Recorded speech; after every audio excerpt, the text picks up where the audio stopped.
अजमेर शरीफ के गलाकाट खादिम गैंग की हिंदुओं ने नाक काट दी।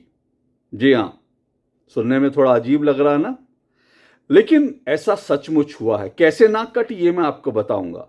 लेकिन आप जो अजमेर शरीफ के जो गलाकाट खादिम गैंग है उससे तो आप परिचित होंगे ही, अच्छी तरह से परिचित होंगे। आपने नाम सुने थे, सरवर चिश्ती, सलमान चिश्ती और गौहर चिश्ती, जो नुपुर शर्मा के बयान के बाद जो लगातार गला काटने की बात कर रहे थे। हालांकि सरवर चिश्ती ने गला काटने जैसा बयान तो नहीं दिया, लेकिन उन्होंने भी जो बयान दिए वो गला काट गैंग का ही हिस्सा है, उससे बड़ा साफ है। अब हिंदू की बेचारा क्या करे, हिंदुओं को ये संस्कृति संस्कार तो नहीं मिले कि वो किसी की गर्दन काटे, और किसी की गर्दन काटनी भी नहीं चाहिए। किसी की जान लेने का हक किसी को नहीं है, और हिंदुओं के संस्कार ऐसे हैं कि वो जान लेने की बात करते नहीं।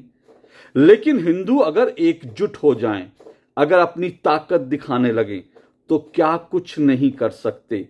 यही मैं आपको आज अपने वीडियो में बताऊंगा, कैसे अजमेर शरीफ के गलाकाट गैंग की नाक काट दी हिंदुओं ने। नमस्कार, मैं हूं अशोक श्रीवास्तव, आप देख रहे हैं मेरा यूट्यूब चैनल अशोक श्रीवास्तव का वार, गद्दारों पर प्रहार।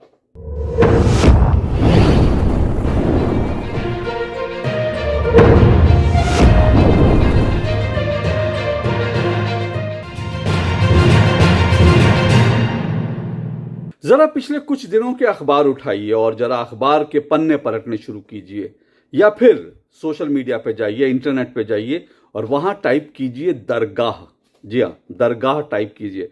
आपके सामने क्या खबरें आएंगी? आपके सामने खबरें आएंगी हजरत निजामुद्दीन दरगाह में जाने वाले लोगों की संख्याओं में 60% की कमी आई। आपके सामने खबर क्या आएगी? आपके सामने खबर आएगी कि अजमेर शरीफ की गलियां सूनी पड़ी हैं। आपके सामने खबर आएगी कि अजमेर शरीफ में होटल की बुकिंग रद्द हो रही है। आपके सामने खबर आएगी कि अजमेर शरीफ जाने वाले हिंदुओं की संख्या में 70 से 80% की कमी आई, और वहां पर जो दुकानदार हैं उनको करोड़ों रुपए का नुकसान हो गया।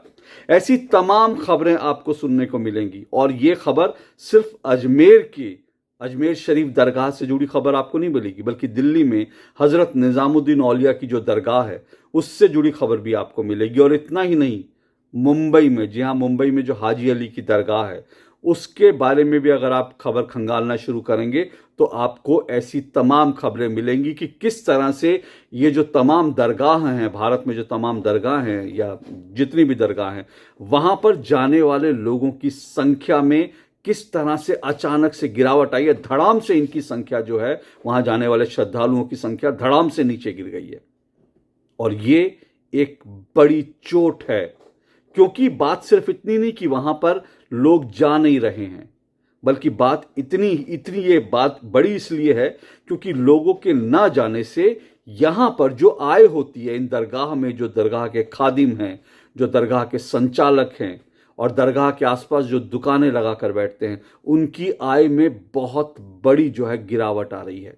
ऐसा क्यों हुआ? ऐसा आप जानते हैं इसलिए हुआ क्योंकि जो हमने देखा नुपुर शर्मा के बयान के बाद किस तरह से अजमेर शरीफ के बारे में खबर आई कि अजमेर शरीफ में वहाँ पर जो खादिम थे, वहाँ गौहर चिश्ती नाम का जो खादिम था, वो सर तन से जुदा के नारे लगा रहा था। उसके बाद खबर ये आई कि दरअसल जो गौहर चिश्ती जो है, दरअसल वो जो टेलर मास्टर, उदयपुर के टेलर मास्टर जो कन्हैया लाल थे, उनकी हत्या करने वाले जो आतंकवादी थे, उनके साथ भी गौहर चिश्ती के कनेक्शन थे। फिर यह भी खबर आई, सलमान चिश्ती का एक वीडियो आया जिसमें सलमान चिश्ती ने कहा जो नूपुर की गर्दन लेकर आएगा मैं उसको अपना मकान दे दूंगा। ये सब जब बयान आए तो उसके बाद सरवर चिश्ती नाम के जो एक बुजुर्ग खादिम है वो कहने लगे नहीं, हम इन बयानों से इत्तेफाक नहीं रखते, इससे अलग करते हैं। लेकिन 2-3 दिन बाद सरवर चिश्ती के कुछ भड़काऊ बयान सामने आ गए जिसमें वो कह रहे थे पूरे हिंदुस्तान को हिला देंगे, ये कर देंगे, वो कर देंगे।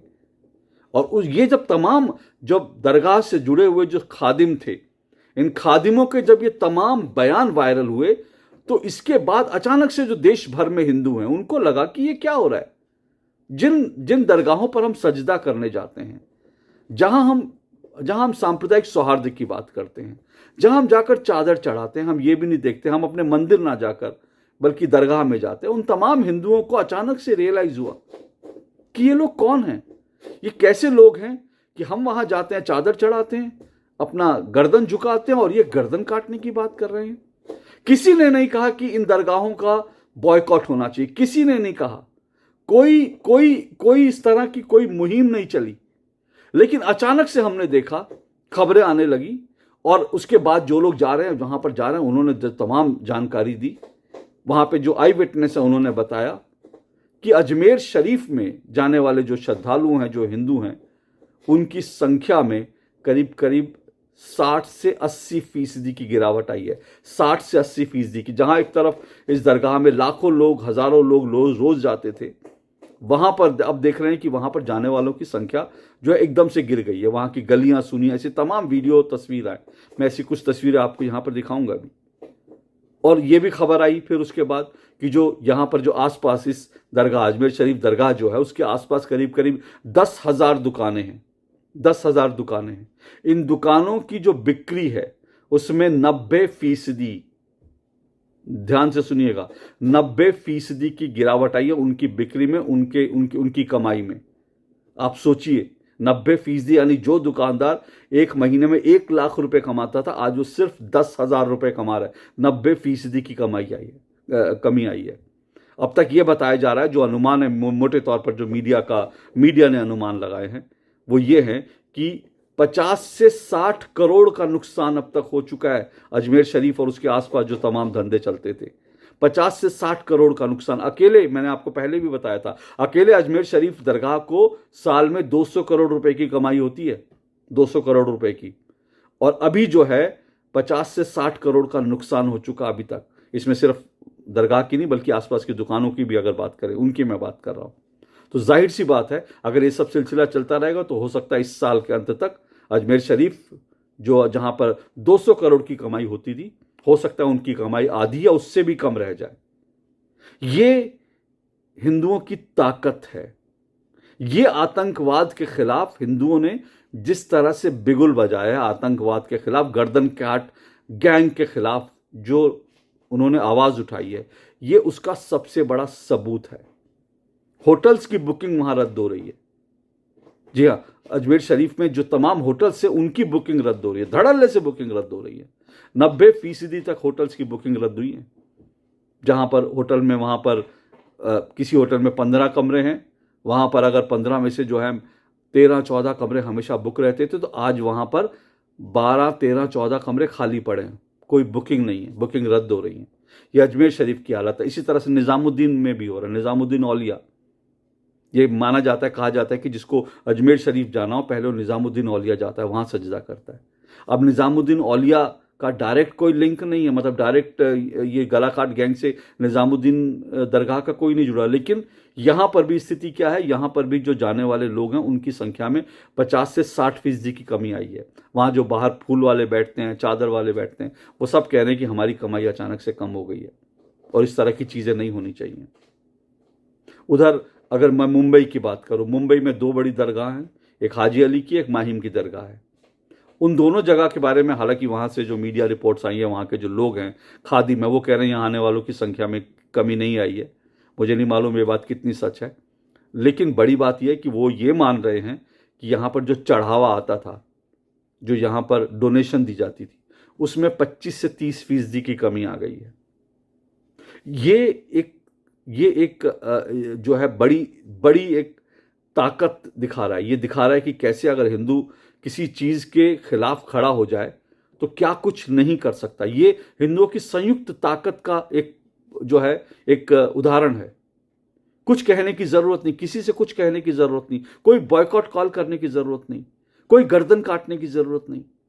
लेकिन अगर आप चाहें तो आर्थिक चोट पहुंचा सकते हैं, बहुत बड़ी चोट पहुंचा सकते हैं। और ये आर्थिक चोट जो है बड़ी चोट होती है, क्योंकि इन लोगों की ताकत जो होती है ना, वो पैसा होता है। पैसे के दम पर ही तो ये लोग उछलते हैं। लेकिन मैं अभी भी आपसे कह रहा हूं, ये मत सोचिएगा उसके बाद, हालांकि जब ये सब खबरें आई कि वहां बॉयकॉट हो रहा है, लोग जा नहीं रहे, वहां की संख्या में कमी आई है, श्रद्धालुओं की, उनकी इनकम कम हो गई है, तो इस तरह से हिंदुओं ने इन गलाकाट गैंग की नाक काट दी। तो जब ये नाक काटी इनकी और इन पर इस तरह से चोट की, तो उसके बाद अचानक से अजमेर शरीफ में कई लोगों ने कहा कि वहां पर सर्वधर्म समभाव के लिए हम यात्रा निकालेंगे, हम ये करेंगे वो करेंगे, सबको बुला के कुछ इस तरह के एफर्ट करने की कोशिश की। लेकिन जब ये कोशिश की जा रही तो इसका मतलब ये नहीं है कि आप इनके बहकावे में आए, क्योंकि जब तक इन खादिमों से अपने आप को बिल्कुल अलग करने का ऐलान नहीं करते और इस तरह के कट्टरपंथी गलाकाट गैंग का पूरा मुस्लिम समाज बहिष्कार नहीं करता, तब तक आपको ये लड़ाई लड़नी पड़ेगी। ये बात ध्यान रखिए। ऐसा नहीं है कि आज आपने सोचा कि हाँ 2 महीने का वो हो गया, अब चलिए चलते हैं घूमने के लिए, ऐसा नहीं होता। जब तक कि ये जो तत्व हैं, ये जो गलाकाट गैंग वाले हैं, ये जो उग्रवादी तत्व हैं, ये जो कट्टरपंथी तत्व है, ये जब तक इनको लेकर के मुस्लिम समाज और इस तरह के जो दरगाह से जुड़े लोग हैं वो जब तक आवाज़ नहीं उठाएंगे, इनको प्रबंधन कमेटी से अलग नहीं करेंगे, इनको हटाएंगे नहीं, तब तक ये संघर्ष चलते रहना चाहिए। और मैंने कहा कि जब ये सब चल रहा था उसी बीच कुछ और चीज़ें आ गई, और ये बड़ी बात है कि अजमेर शरीफ को लेकर जो कुछ एक वीडियो आया, मैं वीडियो आपको दिखाता हूँ, इस वीडियो को देखिए। डॉक्टर तस्लीम रहमानी साहब एक मारूफ चेहरा इंडियन टीवी के ऊपर जो डिबेट में आते हैं और मुसलमानों की दिफा करते हैं। आपके अनीस साहब पॉपुलर फ्रंट ऑफ इंडिया के जनरल सेक्रेटरी, जिसको कि गोदी मीडिया ने बड़ा बदनाम किया हुआ है। हमारे सूफी सैयद हबीब हाशमी चिश्ती साहब खानवादा खुदाम में से हैं, मैं सैयद सरवर चिश्ती। मोहम्मद शफी साहब एसडीपीआई के नेशनल जनरल सेक्रेटरी और आसिफ साहब Rajasthan popular front of India के प्रेसिडेंट हैं। आज इस हुजूर का इमराज में हाजिरी के लिए आए हैं, और जो केरला में एसडीपीआई के 102 सीट्स मिली है उसका भी शुक्रिया अदा करना है, क्योंकि ये नायबुन नबी अताए रसूल का आस्थाना है। इस्लाम यहाँ से फरोग पाया है, और ये आस्थाना वो है आले नबी औलाद अली जिगर गोशा रसूल का, आले नबी औलाद अली का, यानी कि बदर हुनैन वालों का, खैबर और खंदक वालों का, करबला वालों का, जहां से के हक की सदा बुलंद हुई है। और हिंदुस्तान में गंगा जमनी तहजीब, सांप्रदायिक सौहार्द, कंपोजिट कल्चर, प्लुरलिस्टिक सोसाइटी के नॉर्म्स को यहाँ से एड्रेस किया जाता है। यहाँ तमाम मज़ाहिब के लोगों का खैर मकदम होता है, और बिलखुसूस ये वो आस्थाना है जहाँ से हुजूर गरीबनाज ने तौहीद की सदा बुलंद की। हम मुसलमानों के हामी हैं, मददगार हैं, उनके तरफदार हैं, और ये तंजीमें popular front of India SDPI मुसलमानों की आवाज उठाती है। और हम सूफियों का काम यह है कि जो गरीब और नादारों की हिमायत करें। अगर हम हिमायत नहीं कर सकते, पहले तो हम हिमायत करें, जो लोग हिमायत कर रहे हैं उनका साथ दे, यही असल तसव्वुर।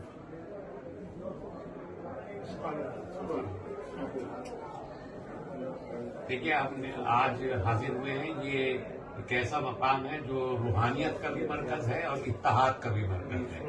तो हम इत्तेहाद के खातिर और मजलूमों की आवाज का पहला अलम उठा जिस जगह से हम उस जगह हाजिर हुए हैं कि हमारी जो कोशिशें हैं अभी तक जो अल्लाह ने कुछ कामयाब की हैं, उसके लिए हम शुक्राना यहाँ से अदा करें। और इस वीडियो में ये जो सरवर चिश्ती है, जो अपने आप को बड़ा पाक साफ बता रहे थे, ये किनके साथ बैठे हैं?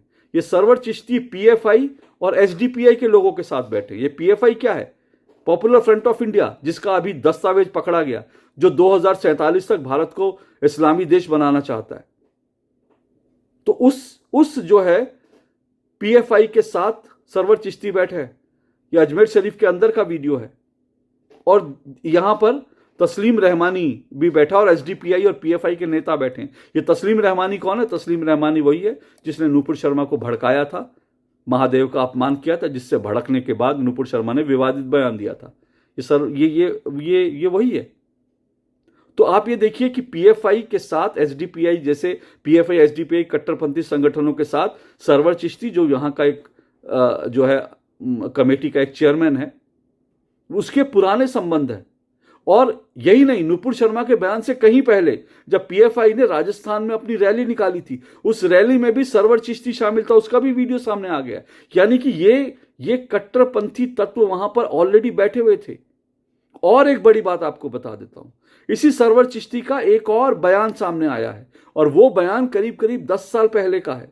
10 साल पहले का एक बयान सामने आया जिसमें सरवर चिश्ती ये कह रहे हैं कि अगर नरेंद्र मोदी देश के प्रधानमंत्री बना तो फिर ज्यादातर मुसलमानों के पास आतंकवादी बनने के अलावा कोई विकल्प नहीं बचेगा।